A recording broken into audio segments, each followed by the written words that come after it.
No doubt you have seen in this jubilant stadium where the flame is burning a little extra bright today, you have seen the wave make its way around these stands through the fans several times. But for now, we turn our attention to the wave on the playing field itself, the swing wave. Hey everybody, I'm Greg Woods. Well, this isn't about hanging 10, but what you can do if you win through precision rolling is hang 25 points on your opponents. That's what Team Galactic did to the leaders, the Pinkies, in the last event, the triathlon. When the Pinkies were eliminated in the bottom 8, Galactic responded with a win to give themselves 25 points and a bit of space between them and the second-place Savage Speeders. Those three teams, will that battle continue into this particular event, or will some of the midfield begin to step up as we head toward the final quarter of the season? These two squads will show us exactly how it's done. Try to get as far down through the waves as you can without going into that red catch basin. You'll notice each of the dips in the wave, the valleys correspond to a point total, but the basin does not. And that's why you see the two that ended up there get a big 0 apiece. So yes, keep that momentum as far as you can, but the edge between hitting the 10 and going a bit extra, that is just a knife's edge difference. Which of these professional marble teams will be able to get that just right, and who will make some moves here in event number 11.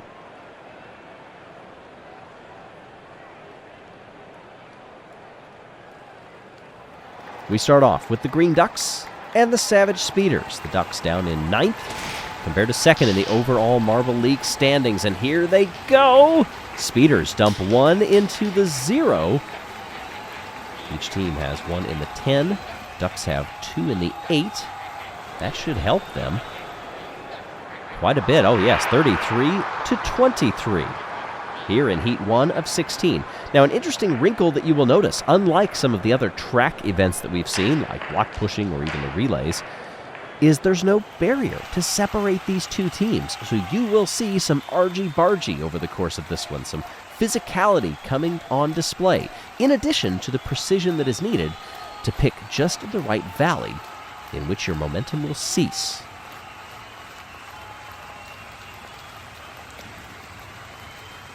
All right, we switch sides. Keep that in mind as they come down here. Watch where the marbles position themselves. They start off side by side. Oh, there was some early contact, and they've shed 2 of the Green Ducks. Nobody makes it into that catch basin, but nice points haul for the Speeders, who get 1 marble apiece in each of the last 4 valleys. Ducks have 2 in the 10, but it's not enough. 34-28. That puts the Speeders on top.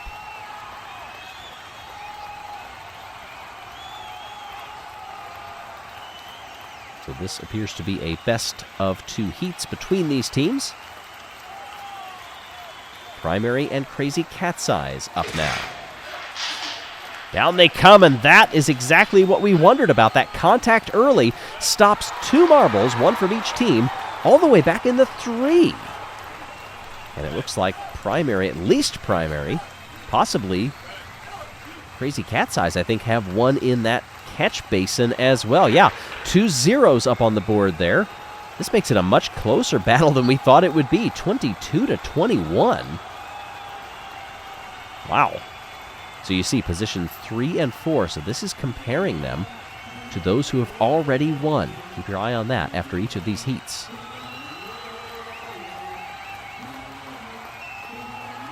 Crazy Cat's Eyes and Team Primary, the teams sitting in 10th and 11th, respectively, in the Marble League standings, but still kind of on the edge of that middle tier, where they can still try to make a run if possible. Down we go again. More early contact, but they're staying a bit cleaner this time. Unfortunately, they sacrifice some distance. Nobody making it past 9.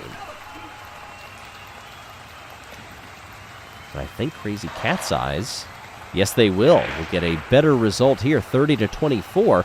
That moves them up into 3rd spot overall.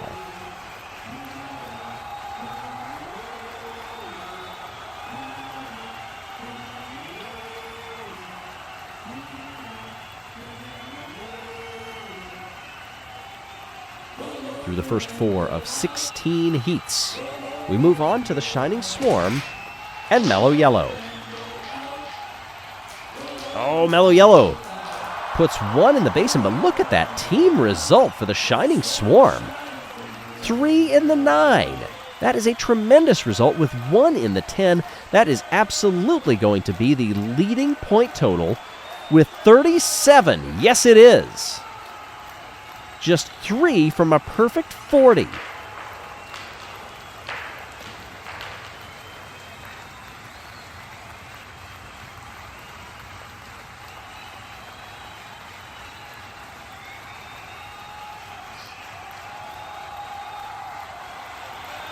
Well, that is going to be hard to beat as we move on through these next few heats.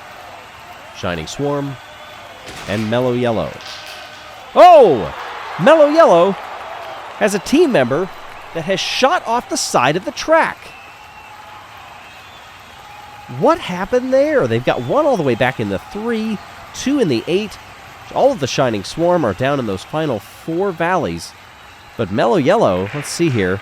Oh, that was very interesting. Yellem. Not. Wow, that is very unlucky. Didn't see a lot of contact between marbles there. That was just an odd happenstance. Well, it doesn't reflect well in their point total either. Galactic and the Pinkies. Team Galactic, they leave one well off the back and put one too far. So the Pinkies are going to cruise in this one, in the head-to-head at least. And that gives them 32 points. Not a bad result, but just off of the podium in 4th. Everybody chasing that Shining Swarm 37.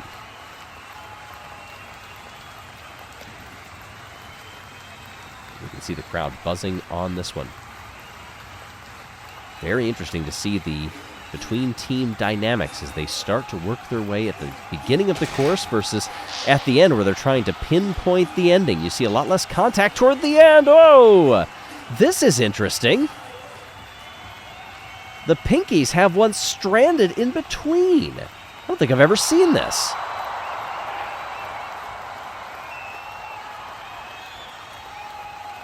So Race Control said that Pinky Winky, they have passed the valley of floor 9.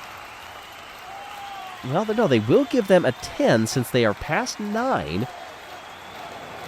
But they will not give them the top spot on the tiebreak. So if 2 or more team has the same score, the score of the second run will be used to break the tie. If 2 or more teams both have a tie in the best and second run, then the number of 10s will be used to determine the winner.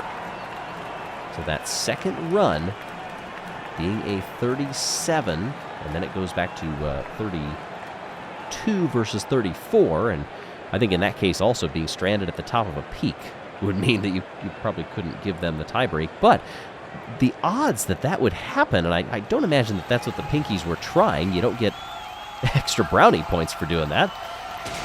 But wow, that is unique. Well, we see the Orangers and the Raspberry Racers going on now. I know that's a lot to take in. The Orangers have pushed one too far.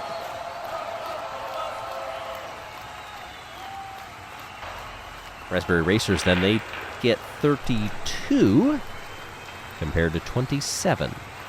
So good enough for 5th for the Raspberry Racers.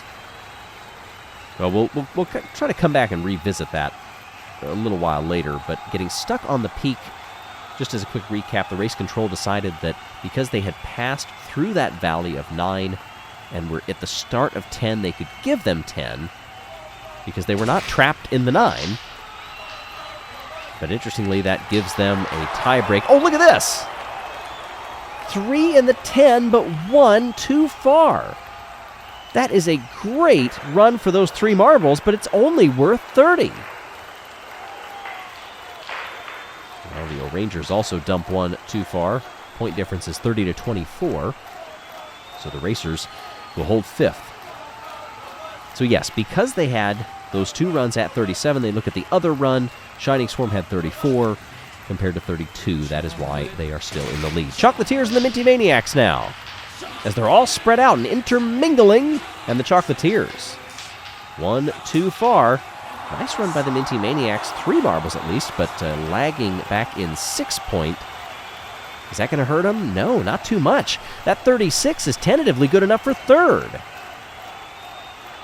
The Minty Maniacs, who are down in 14th in the standings. They've got 1 medal over the course of this event, that coming back in the 5th event of the Marble League. That was a silver at the time. Can they do any better this time? Oh, Chocolatiers broke 1 off well early in the 2 spot. I think that's the earliest that we've seen a stoppage so far, but this is lackluster for the Minty Maniacs, 28-17. Wow, that is the bitter flavor for the Chocolatiers, just 17 points.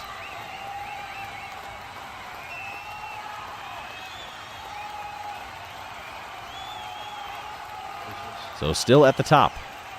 37 is the point total to beat. What can the Bumblebees and the Gliding Glaciers do? Ooh, fairly even with those back marbles. Bumblebees lose 1 for a 0. Where's the other? Oh, no, they've got 2 as the camera pans out. 2 made it all the way to the end. That is disastrous. The Bumblebees have just 14, which is coincidentally also their provisional position. Ouch.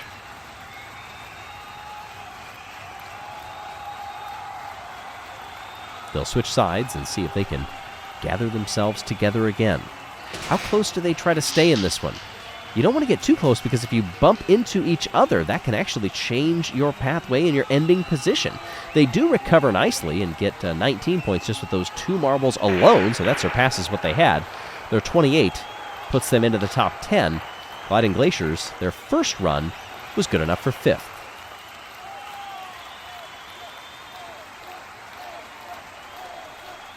So the Pinkies and the Shining Swarm are holding on to the top spot.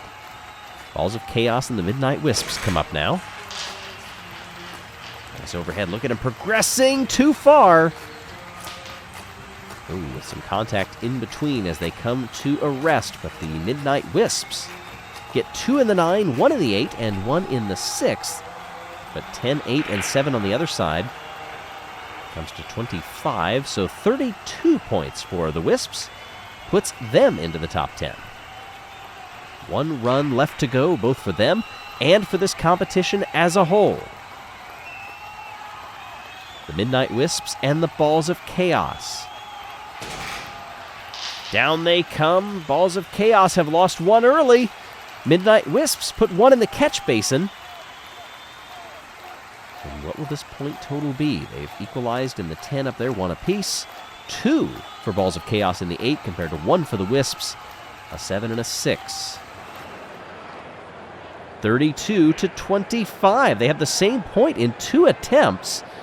According to the rule, Balls of Chaos has more, 10 points in total. So that means that they will move ahead of the Midnight Wisps on the tiebreak. Wow, this scoring has had a lot of number crunching to do over the course of this event. But up top, the Shining Swarm will see that gold medal shining just a bit more as they net 25 points and a gold. Congratulations to the Pinkies and the Minty Maniacs, who are our other podium finishers. And in the overall of things, look at how much this swung. Team Galactic capitalized in the triathlon by getting 25 points to a low point total from the Pinkies. This time, the Pinkies are up there, and Team Galactic dead last with 0 points. That will tighten things up in the standings immensely. Congratulations to the Shining Swarm, who were 12th in the Marble League. Minty Maniacs 14th. Pinkies were up there in 3rd in the standings, but those 2 teams to your right there, the center and in 3rd, they're going to be pretty happy to try to work their way up the table. Here we see it. Team Galactic now just 3 points is all, clear of the Pinkies. 2 back to Savage Speeders, and then we get a bit of a sizable gap to the Bumblebees, but that's fairly close between them and the Raspberry Racers, Shining Swarm, O'Rangers, Gliding Glaciers. Even the Green Ducks are still in the hunt in that mid-pack. As we are nearing the 3-quarter mark, who will be able to bring it home for Marble League immortality?